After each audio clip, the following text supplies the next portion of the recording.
പാലക്കാട് കൊല്ലങ്കോടിന് സമീപം വിദ്യാഭ്യാസ ധനസഹായത്തിന് പട്ടികവർഗ വിദ്യാർത്ഥി നൽകിയ അപേക്ഷകൾ പുഴയരികിലെ കുറ്റിക്കാട്ടിൽ തള്ളി. കൊല്ലങ്കോട് ട്രൈബൽ ഓഫീസിൽ നൽകിയ 15ഓളം അപേക്ഷകളാണ് പാലക്കാട് യാക്കരയിൽ ഉപേക്ഷിക്കപ്പെട്ട നിലയിൽ കണ്ടത്. വിദ്യാർത്ഥികൾ പാലക്കാട് ജില്ലാ കളക്ടർക്കും പട്ടികവർഗ ഓഫീസർക്കും പരാതി നൽകി. ഐഷത്ത് ഉൽ ഷംന പാലക്കാട് നിന്ന് വിവരങ്ങളുമായി ചേരുന്നു. പറയൂ ഷംന.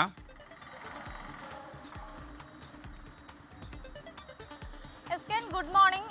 ഇത് 10ാം ക്ലാസ് +2 പാസ്സായ പട്ടികവർഗ വിഭാഗത്തിൽപ്പെട്ട കുട്ടികൾക്ക് സർക്കാരിന്റെ ഒരു ധനസഹായമുണ്ട്, സ്കോളർഷിപ്പ് ഉണ്ട്. ഇതിനായി വിദ്യാർത്ഥികൾ നൽകിയ അപേക്ഷയാണ് ഇപ്പോൾ കുറ്റിക്കാട്ടിൽ ഉപേക്ഷിച്ച നിലയിൽ കാണപ്പെട്ടിട്ടുള്ളത്.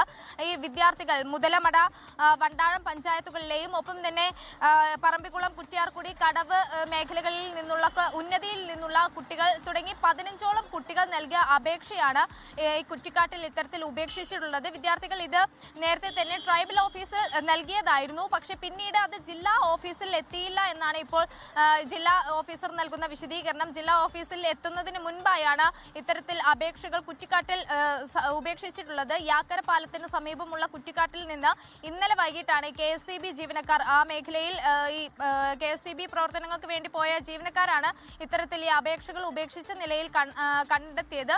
എന്തായാലും തുടർന്ന് അന്വേഷണം നടത്തുന്നതായി ഇപ്പോൾ ജില്ലാ ഓഫീസർ വ്യക്തമാക്കിയിട്ടുണ്ട്. വിദ്യാർത്ഥികൾ എന്തായാലും കളക്ടർക്ക് ഉൾപ്പെടെ ഇപ്പോൾ സംഭവത്തിൽ പരാതി നൽകിയിട്ടുണ്ട്. വിശദമായ ഒരു അന്വേഷണം നടക്കും. ജില്ലാ ഓഫീസിൽ എത്തുന്നതിന് മുൻപായി ഈ അപേക്ഷകൾ എങ്ങനെ 15ഓളം അപേക്ഷകൾ എങ്ങനെ ഇത്തരത്തിൽ കുറ്റിക്കാട്ടിൽ എത്തി എന്നത് സംബന്ധിച്ച്, ഇത് ആര് തള്ളി എന്നത് സംബന്ധിച്ചുള്ള അന്വേഷണമാണ് നടക്കുന്നത്. എന്തായാലും അന്വേഷണം ആരംഭിച്ചിട്ടുണ്ട്. ലോകത്തെവിടെയായാലും ഏത് സമയത്തും 24 വാർത്തകളും ഓഗ്മെന്റഡ് റിയാലിറ്റി പാക്കേജുകളും എക്സ്പ്ലെയിനറുകളും വിശദമായി കാണാൻ ഞങ്ങളുടെ യൂട്യൂബ് ചാനൽ നിങ്ങൾക്ക് സബ്സ്ക്രൈബ് ചെയ്യാം.